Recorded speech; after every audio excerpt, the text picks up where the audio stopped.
Friends అందరికీ కూడా happy Sri Rama Navami friends. మీ అందరికీ కూడా దాని యొక్క రెసిపీస్ అన్నమాట ఫ్రెండ్స్. చూడండి, ఇవి మెయిన్ ఆంధ్రాలో ఇలా చేస్తామన్నమాట ఫ్రెండ్స్. మేము ఏంటంటే వాటరు అందుట్లోనేమో సరిపడా మిరియాలు ఇలాచి వేసేసి మిక్సీ చేసేసి సరిపడా వాటర్లో కలిపేస్తాం అన్నమాట ఫ్రెండ్స్. ఇది బెల్లంతో కొబ్బరి ముక్కలు వడపప్పు అనమాట ఫ్రెండ్స్. ఇది చూడండి, ఇవి ఏంటంటే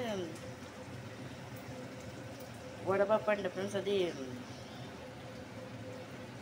పెసరపప్పు పొట్లేని పప్పు ఉంటుంది కదా ఫ్రెండ్స్. అది నానబెట్టేసి ఒక అరగంట పెడతారన్నమాట ప్రసాదంగా ఫ్రెండ్స్. అది ఇదేంటంటే ఇలాచి వాటరు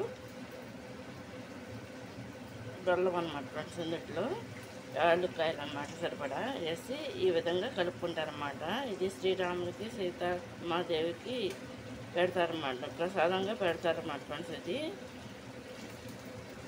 కొబ్బరి ముక్కలు అన్నమాట. కొంతమంది ఏమో పచ్చి సల్లుడు కూడా పెడతారు. ఇది కనుక మీకు నచ్చినట్లయితే లైక్ చేయండి, షేర్ చేయండి, సబ్స్క్రైబ్ చేయండి ఫ్రెండ్స్. Happy Sri Rama Navami friends. సీతారాముడి యొక్క కళ్యాణం అనమాట ఈరోజు.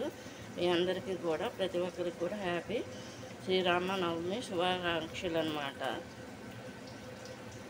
ఇది కనుక మీకు నచ్చినట్లు లైక్ చేయండి, షేర్ చేయండి, సబ్స్క్రైబ్ చేయండి ఫ్రెండ్స్. దాని యొక్క రెసిపీస్ అన్నమాట.